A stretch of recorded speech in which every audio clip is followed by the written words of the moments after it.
Solzhenitsyn said famously, one man who stops lying can bring down a tyranny. And we've seen examples of that. I would say Gandhi did that to some degree. Martin Luther King did that to some degree. Solzhenitsyn certainly did that to a great and remarkable degree. And so these things clearly happen. And one word of truth will outweigh the whole world. It's like, well, how can it not? Because the truth is immutable and final. You have to censor truth. Mm-hmm. But it's also the case that an unjust ruler can cause enormous destruction to innocent people. So, I don't think we have to conclude that they're all guilty. But he can't do it alone. Right. An unjust ruler alone. His point is right. There can still be innocent victims within the collective, which is why it shouldn't be collective I don't guilt. believe there would have been a Holocaust without Hitler. I believe many Germans are guilty, not all, but many. But I do believe that Hitler made the Holocaust possible. I think they would have called forth another Hitler. With regard to a Holocaust or with regard to World War II? They're not the same things. It wouldn't have been the same Holocaust, right? So one of the things I really learned from Jung, because he studied Hitler in great detail and what he accomplished, let's say. So Hitler was a very powerful orator, but he was also a very powerful listener. And Hitler was resentful for a variety of reasons, and he was also obsessed with order and disgust. He's a very strange person. So he had his particular idiosyncrasies that made the Holocaust what it was. But then when he spoke to people, he was like a comedian in the negative sense. So I think I told you guys this story the other day. Jimmy Carr, the comedian, before he goes out on his world tours, he goes and does 50 shows, and he tries out his new material, and all comedians do this. And he tells jokes, and some jokes no one laughs at, so he gets rid of those. But the jokes that people laugh at, he keeps. Mm-hmm. And so Hitler spoke spontaneously, and he watched the crowds. And every time the crowd went roar, he'd think, yes, one. And then the crowd would roar about something else, he'd think two. And soon everything he said made the crowd roar. And the crowd is a conscienceless mob. And so the conscienceless mob called out the devil in Hitler. Why? Well, the Germans were angry. Well, why? Well, World War I, there were brutalized men everywhere. The Versailles Treaty, the absolute collapse of the economy, their wounded pride. They had reasons to be bitter and nihilistic. And so there was a deep longing for a target, a reason, an external reason. It was the Jews, it was the gypsies, it was the people who were different. They're responsible for this. And Hitler he gave voice to that. He gave voice and emotion to that. And so maybe without Hitler, it wouldn't have happened, but maybe another populist would have come along and done something equivalent, in a slightly different direction. Didn't Jung also make the point that it was only possible in Germany because Germany was the most evolved? I'm using the term not literally. Well, they were the furthest away from their archetypal roots, right? It was the most philosophers. It was the most conductors, right? Only at the peak of civilization can you be so far removed from the shadow that the shadow can overtake you. Well, Jung believed that part of what drove the Nazi spirit forward was the re-sacralization of the political. So Germany had collapsed into a godless materialist atheism in some real sense. And so that brought forth a deep longing for the archetypal gods, and Hitler provided that. Orwell knew that. When Orwell started to warn about the Nazis, one of the things he warned about, he was so courageous. He said, you underestimate these people. They've harnessed these primordial forces of spectacle and blood and fire and beauty. They've rekindled the ancient gods. And Jung thought it was Odin on the warpath again in some fundamental sense. And so the reason Germany was prone to that, I suppose, is because they were the farthest along the technocratic, materialist, atheist path. And that set up this longing for a return to in some real sense, to the pagan gods. Well, those who don't remember history are doomed to be possessed by it again. Right. And in some ways it's like the Nazis knew this. It's not like they didn't play with pagan imagery constantly. Absolutely. The iconography was very clear. But it doesn't work if you're close to real pagan industry, if it's still interwoven in your life, if you still have your roots go all the way down into archetypes and ritual. Well, and I suppose the Germans, in some sense, would have been most prone to the temptations of the Luciferian intellect too, because right. they were extremely successful in their towers of Babel. The figure of Faust looms very large in German art and literature, obviously from Goethe onwards. But the Mephistophelian pact is just really fundamental to German culture and German consciousness. You sell at the your time. soul to the devil, not so much for knowledge in some sense, but for power, right? And that can be technological power, but it's not knowledge. It's, Yeah, and it's, all the other things that were being promised in the late 20s and early 30s in Germany, absolutely, yeah.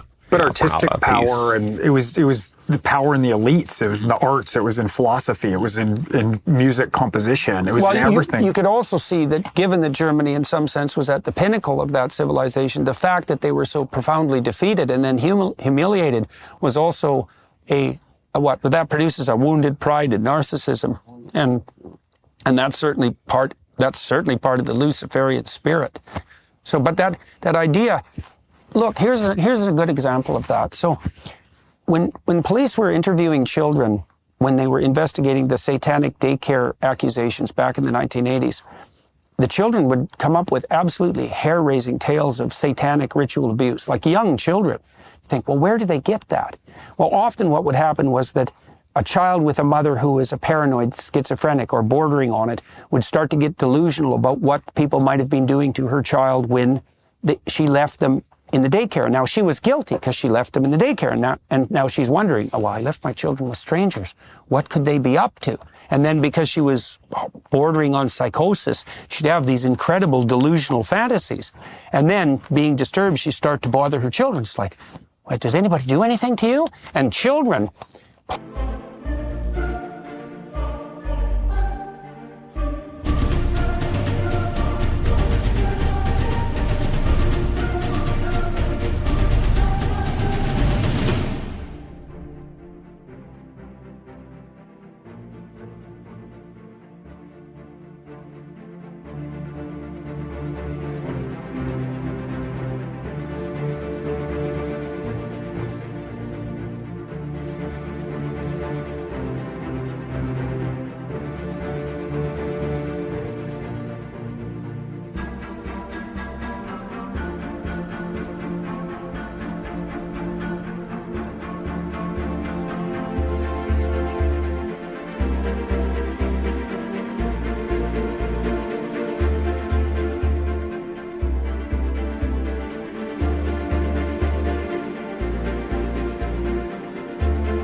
partly construct the way that they react to the world by looking at whether what they say grasps the attention of adults.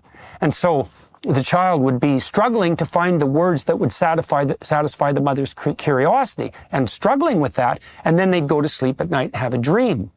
And the dream would get nightmarish. And that's because the dream was trying to model what it is that the mother was calling forth out of them. And then you could run that for a couple of weeks and the child would be telling all sorts of horrific stories. And then the police would come in and they'd investigate in relationship to the children, and they'd get even more grotesque and catastrophic fantasies out of the kids. And then they'd think, well, the kids couldn't be inventing this, but they weren't. They were co-inventing it. And this is what happened in some sense to Hitler under the sway of the German people. It's like he had his flaws, many of them, right? Many, wounded narcissism being not paramount among them, because he was also very orderly and disgust sensitive. Which is fun.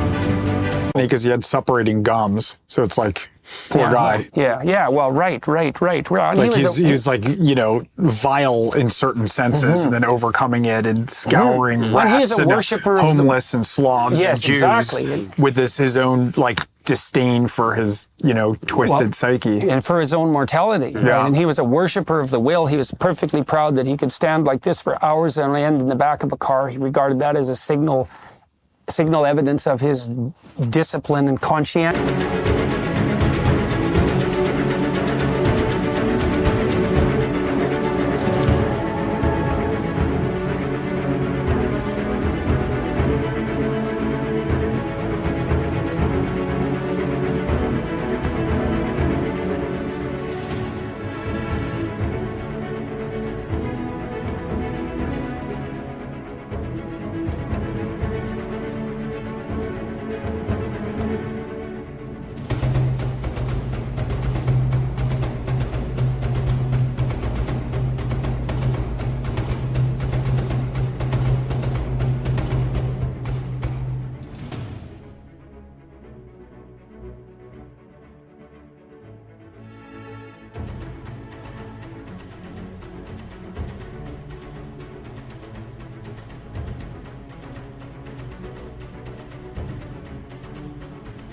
Consciousness, you know, and so, but in any case, you know, Hitler was willing to go exactly where the mob took him and was already motivated to go in a very dark direction. He'd been rejected, was it by the Vienna School of Art 3 times? He was a struggling street artist. He'd been brutalized by World War I. He was a decorated war hero.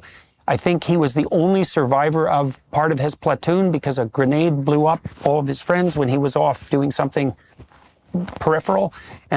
And so he had a survivor's complex as well, and an idea that he had a destiny because of that.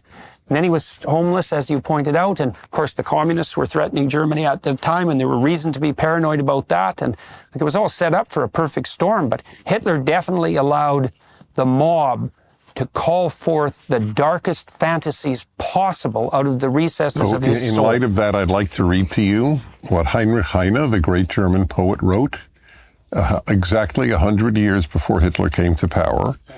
And this is so...